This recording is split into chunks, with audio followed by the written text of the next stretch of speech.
कुंदन लाल, बाबा जी चरणस्पर्श। मैं आपके वीडियोस को लगातार कोरोना काल से लगातार सुन रहा हूँ। एक भी वीडियो मैंने मिस नहीं किया।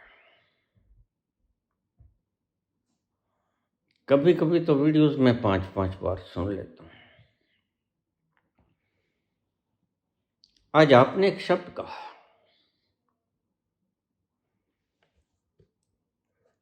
जो शब्द डिक्शनरी के हिसाब से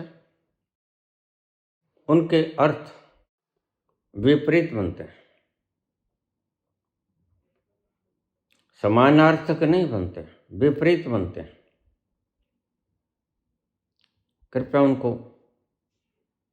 समझाने की चेष्टा करें। उनमें कैसे तालमेल आप बैठा पाओगे। आपने कहा राजनीतिक व्यक्ति बहुत जालिम होते हैं और राजनीतिक व्यक्ति बहुत कायर भी होते हैं। यह बात हमारे शब्दकोश में विपरीतार्थक शब्दों में पड़ती है। जो जालिम होगा वह कायर कैसे होगा, और जो कायर होगा वह जुल्म कैसे कर सकेगा। बाबा जी शब्द आपके फंस गए। अब इनको सॉल्व करने की कोशिश करें।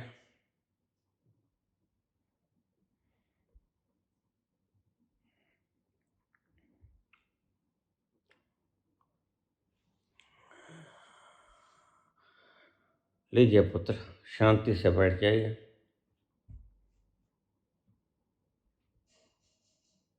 मैंने कहा राजनीतिक व्यक्ति जालिम होते हैं, दुष्ट होते हैं, क्रूर होते हैं और कायर भी होते हैं। बिल्कुल ठीक। मैं यूं ही अल्फाजों को नहीं बोल दिया करता। अल्फाज मेरे गहरे तलों से आया करते हैं, खोपड़ी से नहीं आया करता।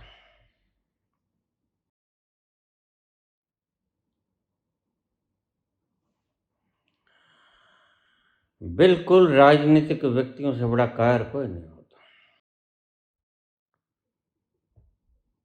और राजनीतिक व्यक्तियों से ज्यादा जालिम कोई नहीं होता। लीजिए इसको समझिए।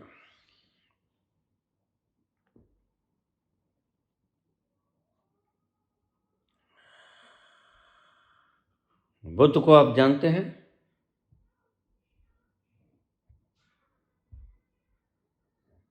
और कौन है? राजनीतिक है? नहीं, आध्यात्मिक है।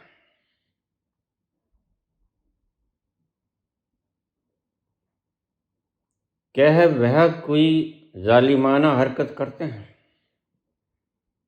किसी को कष्ट देते हैं, तकलीफ पहुंचाते हैं, किसी को हत्या, कत्ल, कुछ भी करते हैं? तुम कहोगे नहीं करते। हत्या भी नहीं करते, जुल्म भी नहीं करते और शांत भी बहुत है।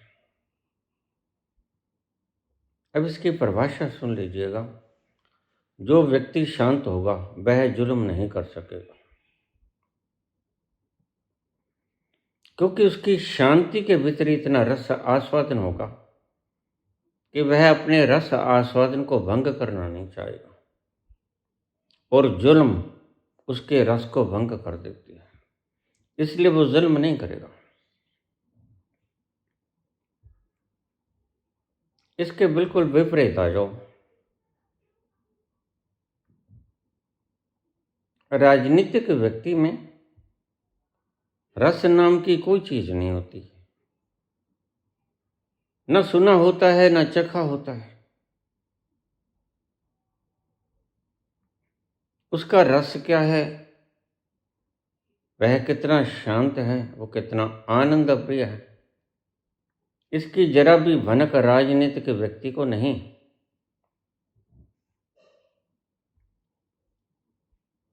इसलिए वह क्या करता है? वह जुल्म करता है।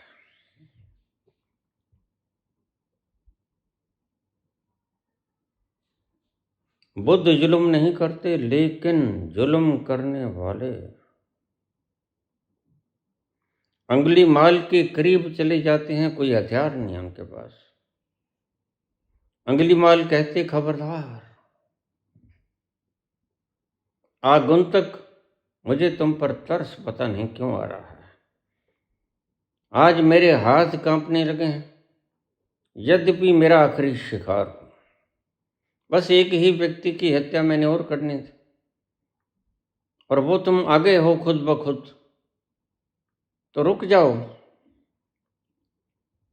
मैं तुम्हारी जान को बख्शता हूं, तुम वापस चले जाओ। न जाने क्यों मुझे तुम्हारे ऊपर तरस बड़ा आता है। लेकिन बुद्ध जैसे उन्हें कुछ सुनाई ही नहीं पड़ता। धीमे धीमे कदमों से सूखे हुए पत्तों की चरचराहट के बीच में नंगे पांव चले ही आते हैं, चले ही आते हैं। जरा भी पथ से भटकते नहीं, सीधे चले आते हैं। और सीधे चलते चलते जैसे जैसे करीब आते हैं, अंगुली माल के हाथ थर्रा जाते हैं।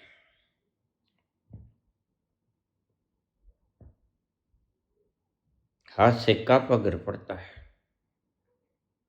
और अंगुली माल को पता ही नहीं चलता कब वह बुद्ध के चरणों में गिर पड़ा। आंसू हैं कि थमने का नाम नहीं लेते।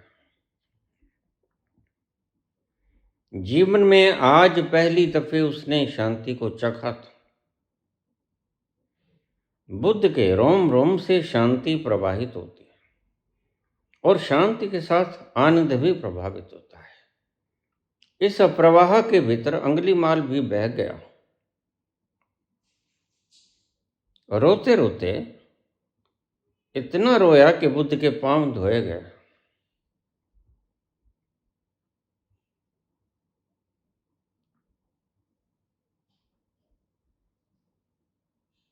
जालिम कौन था? अंगुली माल। वीर कौन था? महात्मा बुद्ध। वीर वो होते हैं जो मृत्यु से डरते हैं, जिनके भीतर गहरा साहस होता है। और जो मृत्यु से डरते नहीं, उसका कारण भी होता है। अकारण नहीं होती ये बात। वो जान लेते हैं कि जो मरेगा वह मैं नहीं हूं। न हन्यते हन्यमाने शरीर, नैनम छिदन्ति शस्त्राणि, नैनम दहति पावका, न चैनम क्लेदन्त्याप, न शोष्यते मारुतः। जो इस सत्य को नग्न आंखों से देख लेता है, उससे बड़ा साहसी और कोई नहीं होता। और बुद्ध ने इसको अपनी आंखों से देखा है। इसे ही तो ज्ञान कहते हैं, इसे ही तो समाधान कहते हैं। सभी समस्याओं का समाधान हो गया। यही तो समाधि है। इसलिए बुद्ध से उम्मीद मत करना वे कभी कत्लो गारत करेंगे, वे कभी हिंसा करेंगे, यह कभी भी मत सोचना।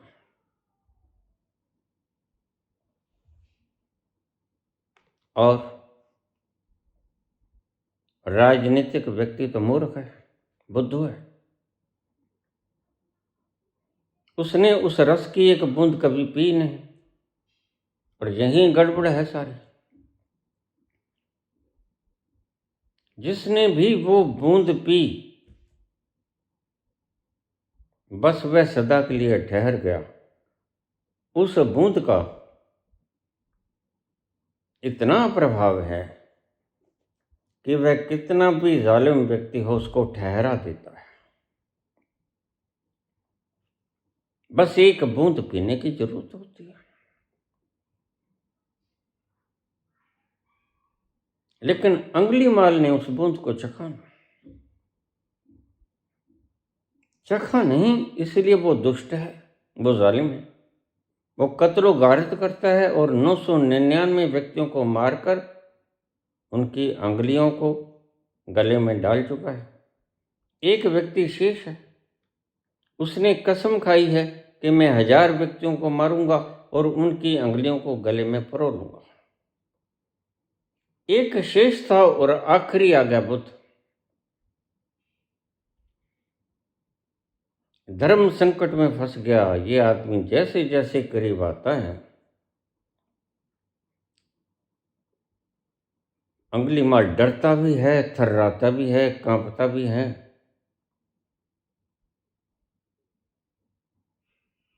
क्योंकि उन डेल्टा वेव्स के प्रभाव से आनंदित भी होता है और उस आनंद के परम आलम में हाथों की पकड़ छूट जाती है कापे के ऊपर से। वो हथियार नीचे गिर पड़ता है, टन। देखता है सारा शरीर कंप रहा है। यह कंपन है डेल्टा वेव्स का। तुम देखोगे जब कभी मैं यहां शक्ति बात करता हूं, वह व्यक्ति बुरी तरह कांपने लग जाता है। क्या होता है? इतनी गहन शांति उसने कभी पी नहीं थी। आज प्रथम बार इतनी गहन शांति उसके भीतर गई, इसलिए उसके तंतु इतने कांपते हैं, रिपेयर हो रहे हैं, और वह बड़ा आनंदित होता है। बस यही अवस्था थी अंगुलीमाल की। अंगुलीमाल भाज भी नहीं सकता। जालिम था, लेकिन अब जालिम नहीं रह गया। बस तुम 6 फुट की दूरी तक ज्यादा से ज्यादा जालिम रह सकते हो।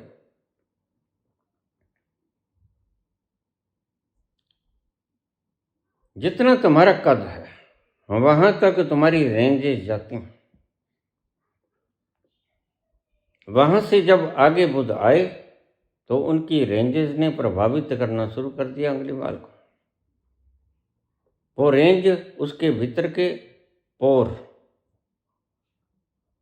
हमारी स्किन के पोर, रोम जिन्हें कह देते हैं, वो पी गए। भीतर क्रांति घटित हो गई। क्योंकि यह मामूली रोम के भीतर जाती हुई व्यवस्था या एनर्जी मामूली नहीं थी। यह बड़ी शांति की, रस की, आनंद की, खुमारी की पी हुई तरंगें थी। और जब ये खून के भीतर मिली तो उसके होश फक्त हो गए और बेहोशी का आलम ऐसा आया कि भूल गया कि मैं हूं कौन। हाथ से कापा छूट गया और वह मस्ती में खो गया और खुशहाली के इस वक्त में वह बुद्ध के चरणों पर लोटपोट हो गया। इस आनंद का कमाल ही ऐसा होता है।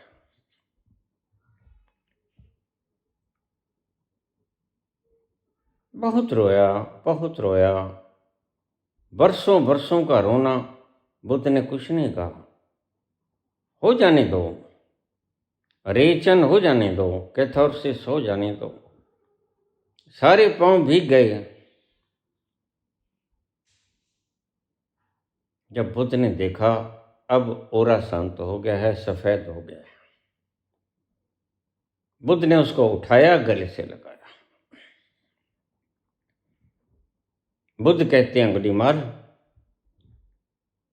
आज तू ब्राह्मण हुआ। तुम ब्राह्मण का अर्थ जाति से मत लगा लेना।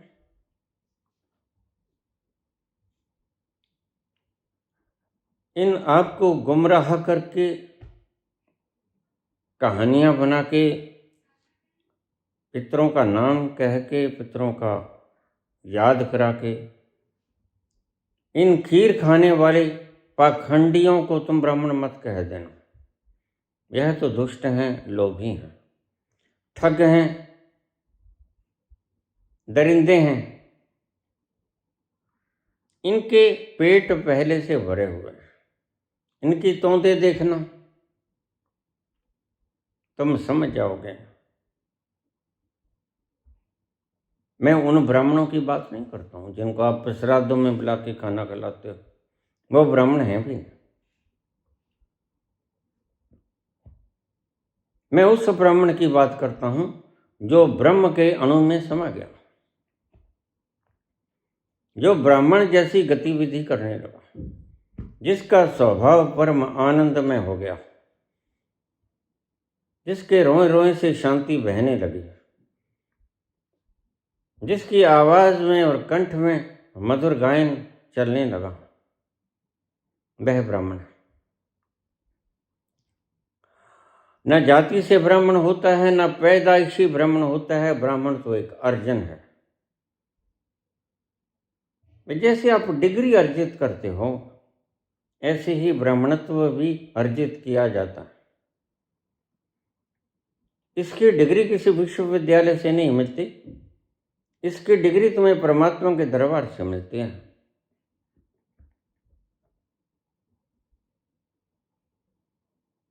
जब तुम खामोश हो जाते हो, परम मौन में हो जाते हो,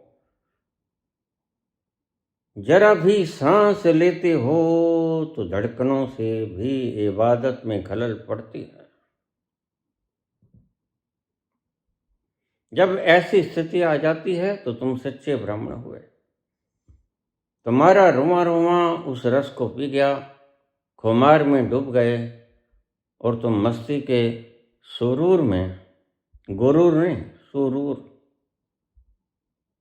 में तुम नाचने लगे मीरा की तरह, चैतन्य की तरह। जब मूर्तवत बैठ गए, बुद्ध की तरह, महावीर की तरह, वो ब्राह्मण हो गए। ब्राह्मण का मतलब है उस विराट के भीतर तल्लीन हो जाना, ब्रह्म के भीतर तल्लीन हो जाना। ब्राह्मण जाति से कोई ब्राह्मण नहीं होता। जाति से शूद्र पैदा होता है। शूद्र यानी संकीर्ण, संकीर्ण यानी नैरो माइंडेड। लेकिन ब्राह्मणत्व और बुद्धत्व एक अर्जन है, वह तुम्हें कमाना होता है। इसका कोई ताल्लुकात किसी प्रकार के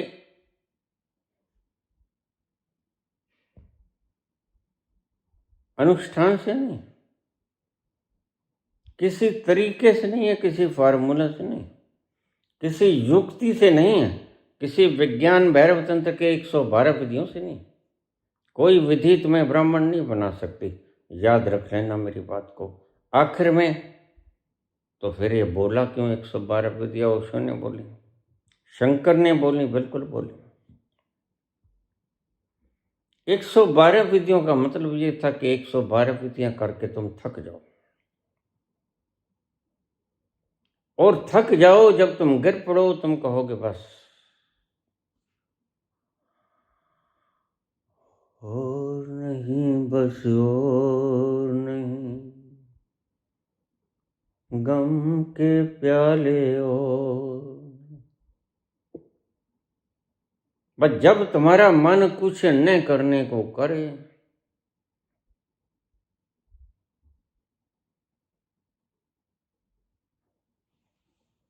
तब तुम सच्चे न करने में आए। क्योंकि तुम इतने समझदार आज नहीं हो, जैसे मैं कह देता हूँ न कुछ करने में आ जाओ। कुछ लोग समझ जाते हैं, कुछ नहीं समझते, फिर उन्हें थकाना होता है। यह है दूसरा ढंग है। अच्छा, तो फिर तुम दौड़ो दौड़ो, दौड़ के थक जाओगे, फिर आराम से बैठ जाओ। अगर पहली विधि तुम्हें समझ आ जाए, सीधे सीधे तुम न कुछ करने में बैठ जाओ तो शुभ है,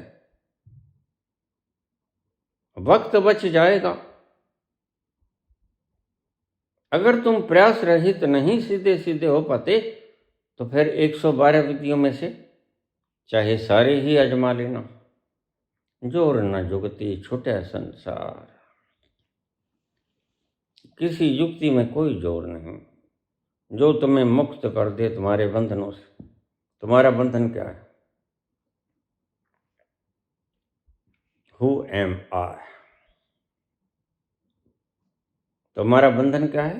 who am I. Remember yourself. Who are you?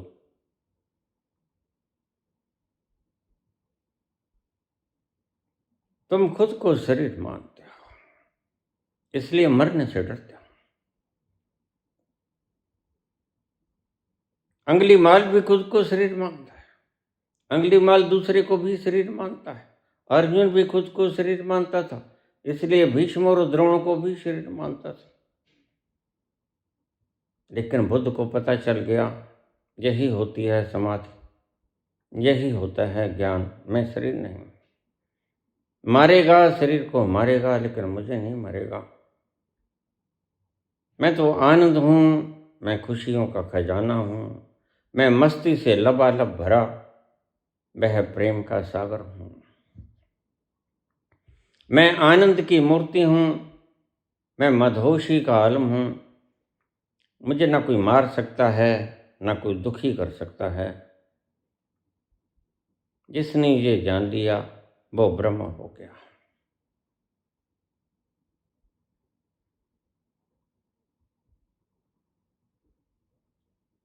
लेकिन अंगुली माल इसे नहीं जानता। अंगुली माल कहता मैं 1000 आदमियों को मारूं, 999 मर गए, एक रह गया, वो दा गया। फिर वह मार तो ना पाया एक व्यक्ति को, फिर समूचा खुद ही मर गया। ये बड़ी उलट घटना थी।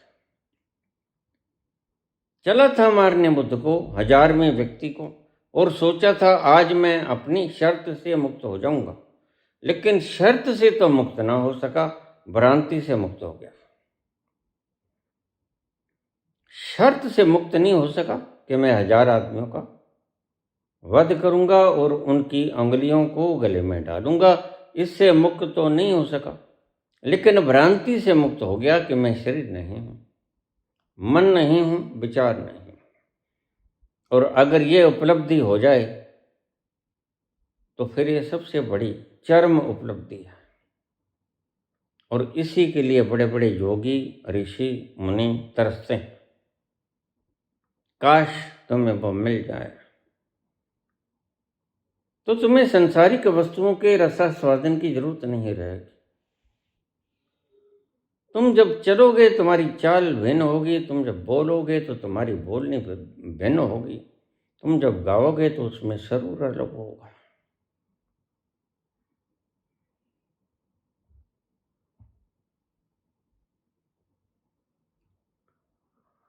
बुद्ध को तो न पलट सका, बुद्ध को न मार सका, खुद बदल गया। इसे ही साधु संगति कहते हैं, इसे ही सत्य संगत कहते हैं। जो तुलसी ने कहा, तात स्वर्ग अपवर्ग सुख धरिये तुला एक अंग। तात स्वर्ग अपवर्ग सुख धरिये तुला एक अंग। तूल न ताही सकल में ली जो सुख लव सत्संग। बस एक क्षण के लिए तुम अपने आपे में छलांग लगा जाओ, वह तुम्हारे 1000 जन्मों की अयाशी से ज्यादा आनंददायक फल होगा। तूल न ताही सकल मेरी जो सुख लव सत्संग। बस यही कमाल है उसके। और इसी कमाल को व्याख्यान करते हैं सभी साधु और पीकर करते हैं।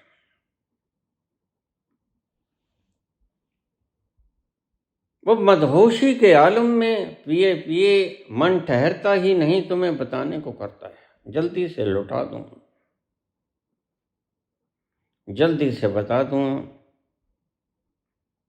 शरीर का कोई भरोसा नहीं। जिसके पास अमृत है वो ना रहे, और जिनको अमृत पिलाना है वो ना रहे। तो मेरे बैठे बैठे सभी पी जाएं, ये तमन्ना होती है संत की।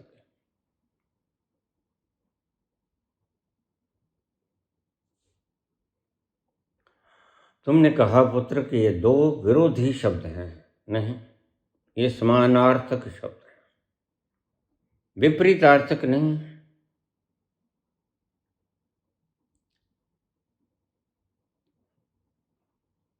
क्योंकि शैतानियत वही करेगा जिसने उस रस का एक बूंद भी आज तक पिया नहीं। बांटेगा वही जिसने उस रस का एक बूंद कभी पी लिया है। सीधी सी परिभाषा तुम्हें बताता हूं। बांटना चाहते हो तो उस तल पर निकल जाओ जहां अमृत की खदान है। एक बूंद को चखो और फिर तुम पाओगे तुम बांटते ही चले गए। नहीं बांटना है तो खोपड़ी में उलझे रहो। तुम लाख किताबों को बांट दोगे लेकिन अंत में पाओगे कुछ भी बांटा नहीं गया। तुम पाओगे मैं खाली का खाली ही रह गया। जो बांटा वो बांटने योग्य था ही नहीं। मैंने अमृत समझ के बांटा, था ये विष। बस यही भ्रांति होती है तुम्हारे आईएएस ऑफिसर्स में, तुम्हारे सर लोगों में, तुम्हारे आचार्यों में, तुम्हारे टीचर्स में, तुम्हारे गुरुओं में, तुम्हारे स्वामियों में, तुम्हारे मार्गदर्शकों में। यही कमी होती है।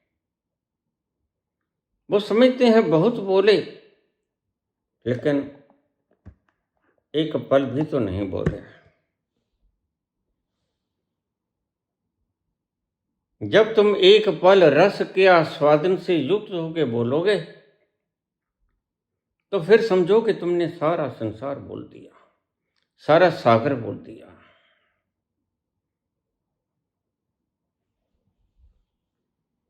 मांग के साथ तुम्हारा मैंने मांग लिया संसार। मांग के साथ तुम्हारा मैंने मांग लिया संसार। बस उसका साथ मिल जाए। तूल न ताही सकल मिली जो सुख लव सत। उस सत्य के अस्तित्व को थोड़ा सा छू के बाहर आ जाओ, फिर तुम पाओगे तुम्हारे बोलने की गुणवत्ता बदल गई। शब्द फिर चाहे वही हो, वोकैबुलरी वही हो, शब्दकोश वही हो, लेकिन उनकी गुणवत्ता बदल जाती है। और यह गुणवत्ता ही सुनने वाली चीज होती है। यही वो रस है जो पिया जाता है। अन्यथा शब्द तो तुम्हारे थोथे हैं। किताबों में जो चीज लिखी गई वो रस विहीन थोथा फोलक है। रस तो संत पी लिए। तुम्हें जानकर हैरानी होगी, संतों ने कभी रस नहीं लिखा किताबों में, लिख भी नहीं सकते। संतों ने लिखा फोलक को, फलूदे को, जो व्यर्थ था, जिसमें से रस की एक बूंद भी नहीं निकाली जा सकती थी। यह वह पीड़ा हुआ गन्ना था, ईख था, जो हजारों बार पीड़ लिया गया। अब तो सिर्फ सूखा गन्ना ही बचा है, एक बूंद भी इसमें रस की नहीं। तो ये मत समझना संत जो बोल के गया उसमें रस होगा, जरा भी रस नहीं है, सारा नीरस है, फोक है। रस तो वो साथ ले गया, रस तो उसके साथ गया कॉन्शियसनेस के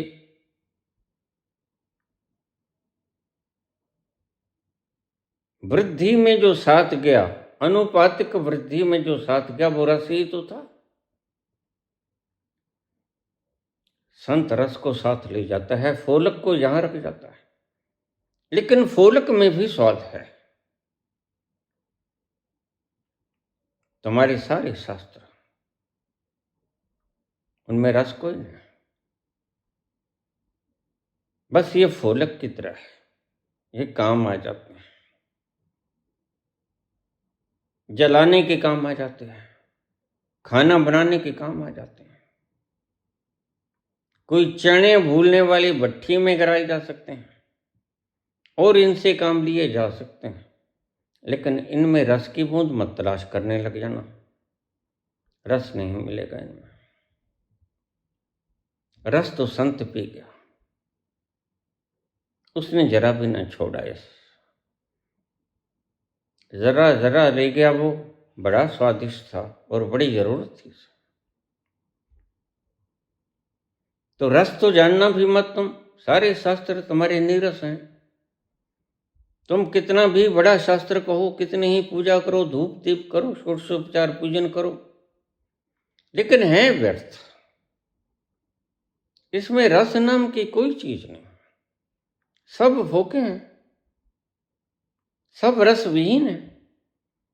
और रस विहीन ईख का तुमने करना क्या होता है? तुम फेंक दोगे, उसमें कुछ निकालने योग्य है ही नहीं, यह नीरस है। इसलिए मैं रोज कहता हूं, तुम अपने शास्त्रों को गंगा में बहा दो। यह फूक है सफेद कागजों पे लिखे हुए काले अक्षर, जिसकी तलाश है न शास्त्र में मिलेगा, न वनों में मिलेगा, न हिमालय की कंदराओं में मिलेगा, वह मिलेगा तुम्हें तुम्हारे भीतर मिलेगा। वहां तुम जाते नहीं, तुम जाते हो मंदिरों में, गुरुद्वारों में, मस्जिदों में, गिरजाघरों में, वहां वो मिलता नहीं, वो होता नहीं। वो मिलता है तुम्हें तुम्हारे भीतर, और तुम्हारे भीतर तुम जाते नहीं, डरते हो, क्योंकि कुकृत्य ही इतने किए हैं कि परमात्मा तो बाद में दिखेगा, तुम्हारी कुकृत्य तुम्हें पहले पहले दिखेंगे, ऊपर ऊपर पड़े हैं वो, और तुम उन कुकृत्यों को देखकर वापस आ जाओगी घबरा कर।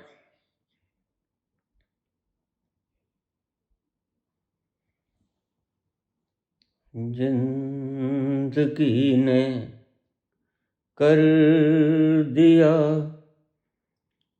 जब भी उदास, जिंदगी ने कर दिया जब भी उदास,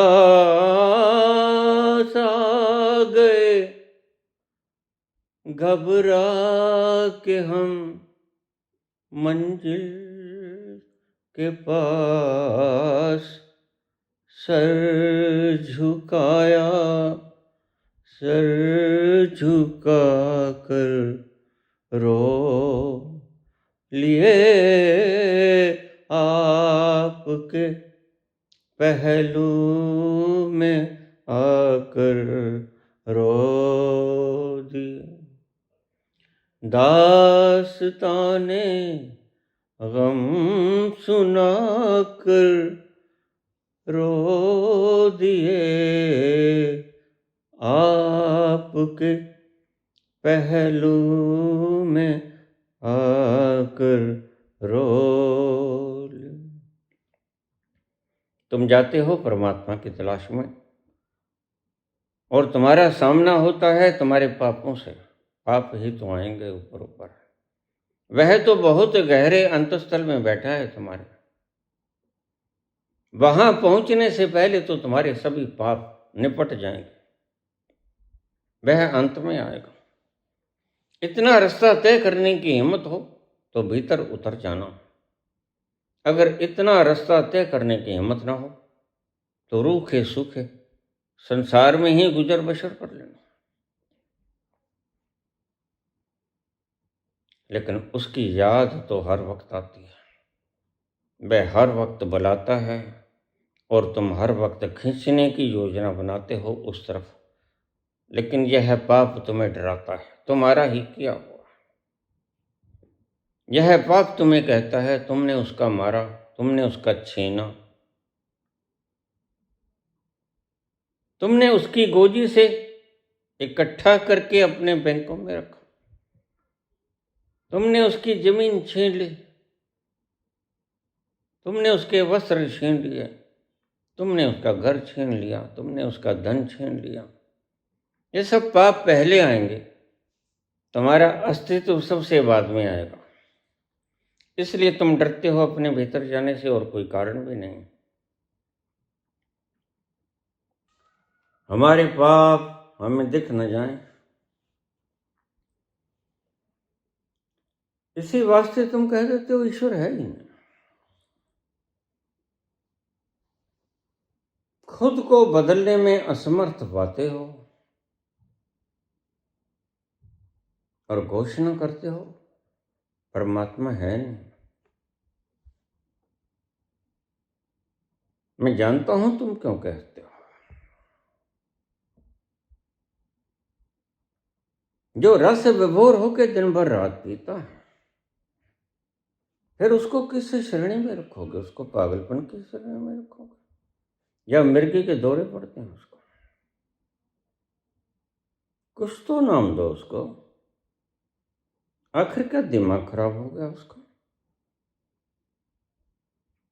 वह क्यों इतना झंझट करता है जबकि संसार में बड़े स्वाद है चखने के लिए? वह क्यों त्याग किए बैठा? यह त्याग हुआ है या त्याग किया है? तुम पाओगे कि त्याग हुआ है। त्याग किया नहीं जाता, सच्चा त्याग हुआ जाता है, हो जाता है त्याग। जैसे वैराग्य हो जाता है, जैसे उदासी आ जाती है, जैसे प्रेम हो जाता है, जैसे प्रार्थना भीतर से निकल आती, वैसे यह करना नहीं होता, यह हो जाया करता है। त्याग करने जैसी चीज नहीं।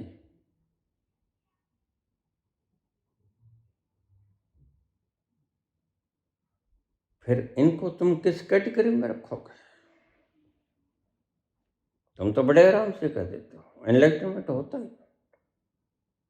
मार्क्स कह देता है परमात्मा है ही नहीं। धर्म अफीम का एक नशा है। नीचे कहते हैं गॉड इज डेड, परमात्मा मर गया है। बिल्कुल तुम बोलने को स्वतंत्र हो, लेकिन फिर आखिरी 11 वर्ष तक नीचे पागल खाने में क्या कर रहा था?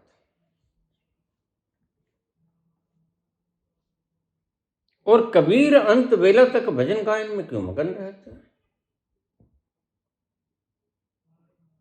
मीरा अंत वेले में भजन गायन करते करते कहते हैं कहानी है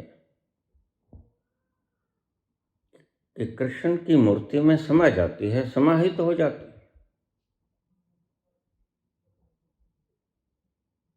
भजन गाते गाते बाबा नानक प्राण त्याग देते हैं। इनको किस कैटेगरी में रखोगे? अपनी देह की तिथि निर्धारित करके अपने प्रिय शिष्य गौतम को भिक्षा के लिए भेज के पीछे से शरीर का त्याग करने वाले महावीर के लिए तुम क्या कहोगे?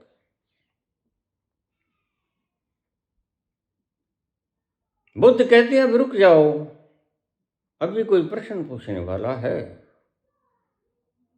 अभी उसको प्रश्न का जवाब दे दूं, फिर देह को छोड़ूंगा। इनके बारे में तुम क्या कहोगे? इनको कौन सी कैटेगरी में रखोगे? पागल लगते तो है नहीं। अब दीपो भवा कहने वाले अपने दीपक स्वयं बनो। ऐसे गहन तत्व की आनंद की बात करने वाला व्यक्ति पागल हो सकता है क्या? जिसने कभी ध्यान का एक पल भी गुजारा हो।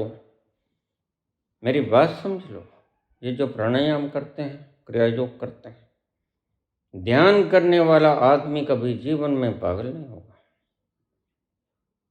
उसे सिजोफ्रेनिया नहीं होगा।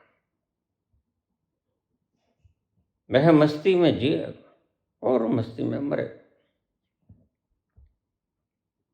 तुम भी आज से ही शुरू कर दो। न कुछ करने में जाना। अगर नहीं जा सकते हो सीधे सीधे तो पहले क्रिया योग करो आधा घंटा। तुम्हारे सभी मसल्स रिलैक्स हो जाएंगे। तो आराम से बैठ जाओ, न कुछ करने में उतर जाओ, अपने भीतर चले जाओ। तुम्हें दिखेंगे तुम्हारे किए हुए पाप। कोई बात नहीं, तुमने ही तो किया। आज नहीं कल भुगतोगे, इस जन्म में नहीं अगले जन्म में भुगतोगे। भुगतना तो तुम्हें ही पड़ेगा, तो इसी जन्म में भुगत लो। तो इन पापों को देखो, देखो और देखते देखते यहां से गुजर जाओ। वह मिलेगा, वह बिल्कुल आंतरिक छोर पे मिलेगा, in the last corner of your heart. कायर व्यक्ति जालिम इसलिए होता है कि कायर ये फिक्र करता है कि कहीं ये मुझे मार ना दे, इसलिए इससे पहले कि ये मुझे मार दे मैं ही इसे मार दूं। ये तर्क है उसका। इसलिए वो जुल्म करता है, वह तुमसे डरता है। कृष्ण तुमसे डरते नहीं, बुद्ध तुमसे डरते नहीं, महावीर तुमसे डरते नहीं, क्योंकि मौत से वो डरते हैं और कायर मौत से डरता है। बस यही फासला है दोनों में। कायर जुल्म करेगा क्योंकि वह मौत से डरता है। इससे पहले कि तुम मुझे मार दो मैं ही तुम्हें मार दूं, कायर कहेगा। ये जहां से पैदा होता है, ये ओरिजिनेटेड पॉइंट है। यहीं से पैदा होती है तुम्हारी कायरता, से पैदा होते हैं तुम्हारे जुल्म। वीर पुरुष तो क्षमा करना जानता है। क्षमा वीरस्य भूषणम। मैं तुम्हें मारना नहीं चाहेगा, वह वीर है। ये कागजी वीर, इनकी तो बात ही निराली है। इनकी बात मत किया करो। ये मृत्यु से भयभीत हैं हर पल, सोते जगते, उठते बैठते, खाते पीते मृत्यु से भयभीत हैं, और फिर भी मृत्यु आ जाती है। चचा जान, ये दिन तो किसी तरह बीत जाता है, ये रात क्यों आ जाती है? ये रात क्यों आ जाती है? जीवन तो किसी तरह बीत जाती है, फिर ये मौत क्यों आ जाती है? जिससे सारी जिंदगी भर बचे, आखिर में वही तो आ गई। फिर क्या खाक बचेगा? तुम्हारी सारी बचाई हुई चाणक्य नीतियां फेल हो गई, तुम्हारे बिछाए हुए मोहरे फेल हो गए। पल भर में कुदरत ने पल भर में सब छीन लिया तुमसे, जो तुम कहते थे यह मेरा है।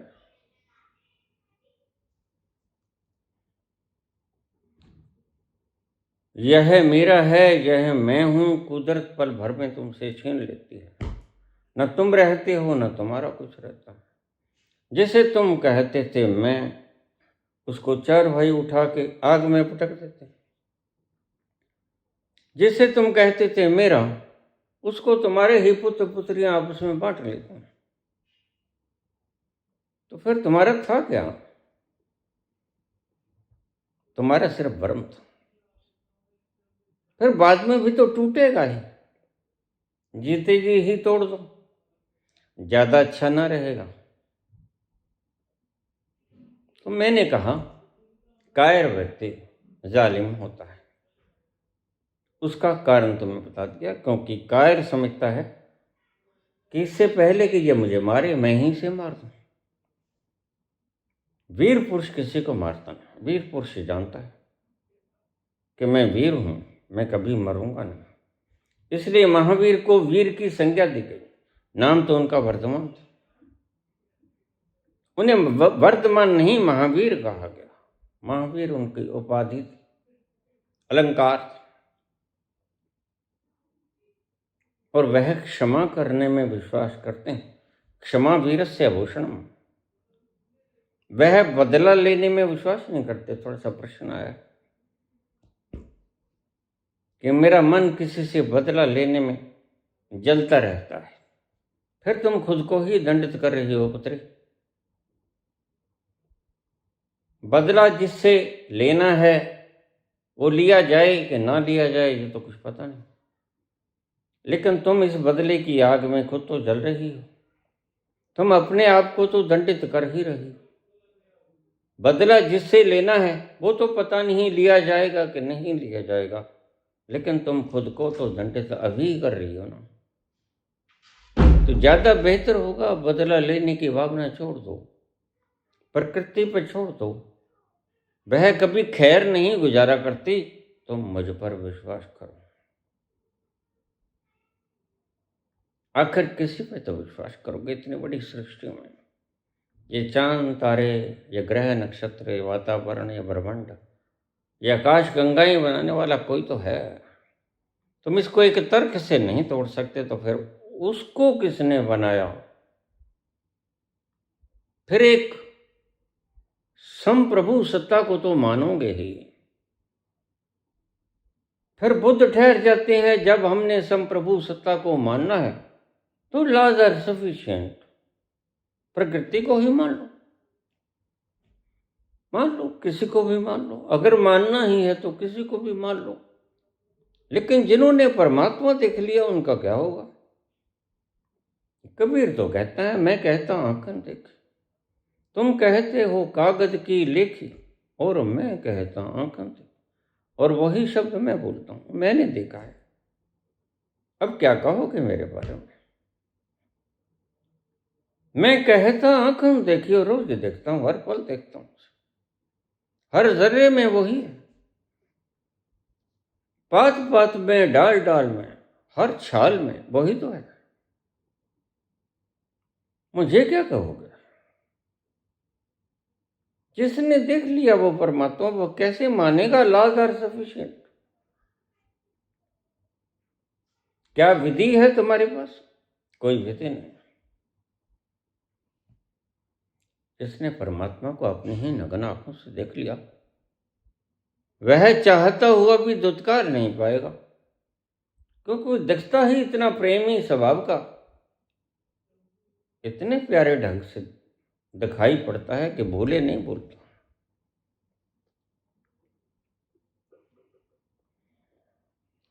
याद न जाए बीते दिनों की,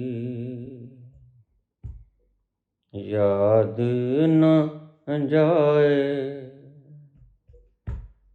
बीते दिनों की, जाके न आए जो दिन, दिल क्यों भुलाए उन्हें, दिल क्यों भुला, याद न जाए बीते दिनों की।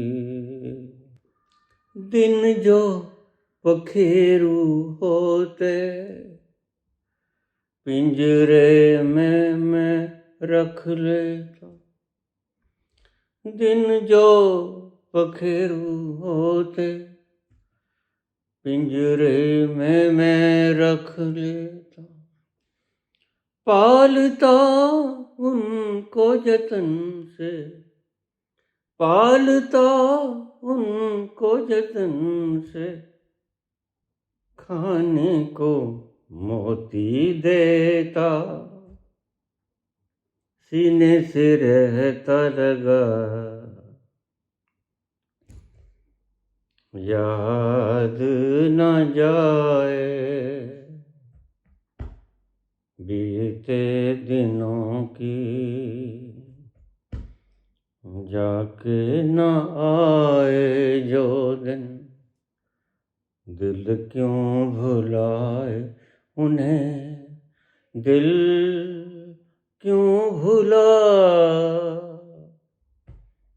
याद न जा।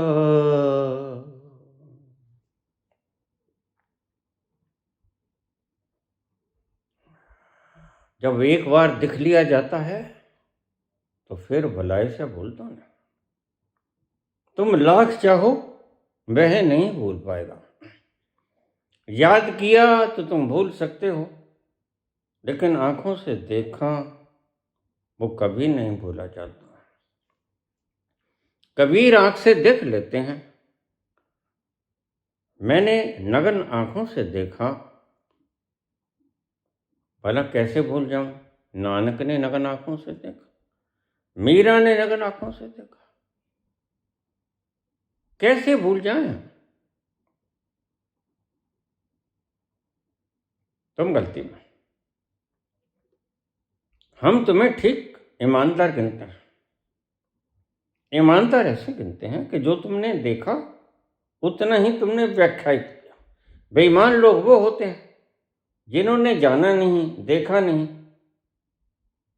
और कहते हैं कि हाँ हमने देखा, लेकिन यहाँ गलती रह जाती है। उनकी आवाज में चमक दमक कहाँ होती है, कहाँ होता है वो रसीला अंदाज, कहाँ होती है वो खुशबू, कहाँ होता है वो मदमस्ती का आलम, कहाँ वो आंखों में चमक, कहाँ वो अन्न से पी हुई आंखें। नहीं होती वो, झूमता हुआ जीरा नहीं होता वो, बस यही पहचान है। तुम उनको कुछ भी कह दो, उनको कोई फर्क नहीं पड़ता। दिल के बहलाने को गालिब ये ख्याल अच्छा है। हमने देखी है जन्नत की हकीकत, लेकिन दिल के बहलाने को गालिब ये ख्याल अच्छा है। तुम अपने आप को ठीक कहने के लिए कोई भी तर्क इस्तेमाल कर सकते हो, लेकिन जो आंखों से देख लिया उस पर कोई तर्क काम नहीं करता। इसलिए बाबा नानक ने कहा, उतर गयो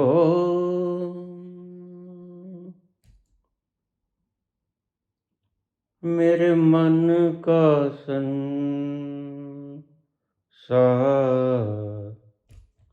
उतर गयो मेरे मन का संसार, जब तेरा दर्शन पा, ठाकुर ठाकुर ठाकुर तुम सरनाई आयो, ठाकुर तुम सरनाई आ।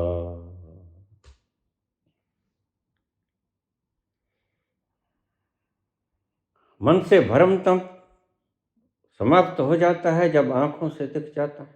खोपड़ी लाख विचार कर, खोपड़ी तो आज कुछ सोचती है, कल कुछ सोचेगी।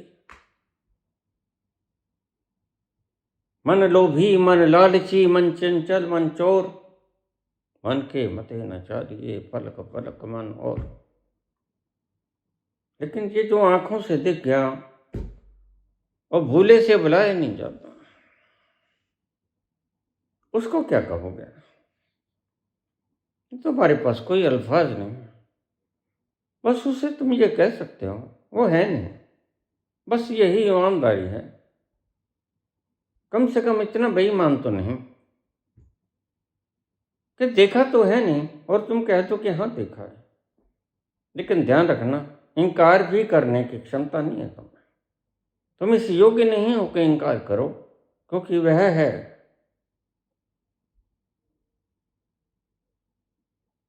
देखने वालों ने देखा है धुआं, देखने वालों ने देखा है धुआं, किसने देखा दिल मेरा जलता हुआ, किसने देखा दिल मेरा जलता हुआ। कल चमन था, कल चमन था, आज एक सहरा हुआ, देखते ही देखते ये क्या हुआ। कल चमन था, देखने वालों ने देखा है धुआं, लेकिन तुम्हें याद रखना चाहिए धुआं आग के बिना उठा नहीं करता। अगर धुआं है तो आग भी कहीं ना कहीं है। तो देखने वाले धुएं को देख लेते हैं और समझ लेते हैं कि आग है नहीं, यही गलती खा जाते हैं। धुआं होता ही वही है यहां आग होती है। इस बात को तुम खोपड़ीधारी समझ ना सकोगे, जबकि ये सत्य है, प्रमाणित सत्य है। पुराने जमाने में राजा भटक जाया करते थे तो देखते थे वहां धुआं है। धुआं है तो व्यक्ति भी होगा, धुआं है तो आग भी होगी, और आग के पास सिर्फ प्राणी तो नहीं रहते, मनुष्य रह सकता है। कबीर को या संत को उपेक्षित करने की चेष्टा मत करना, चूक जाओगे, चूक जाओगे। बस तुम जितना देखा है उतना ही बोलते रहो, बहुत अच्छे रहोगे। अन्यथा बाद में ताकियां गल्ला कथियां ना जाए, जे को कहे पाछे पछताए, फिर तुम बाद में पछताना पड़ेगा, क्योंकि उसका सही प्रारूप है, वह है, और वह हमने देखा है, और हम स्टैंप लगा के चलें कि वह है। धन्यवाद।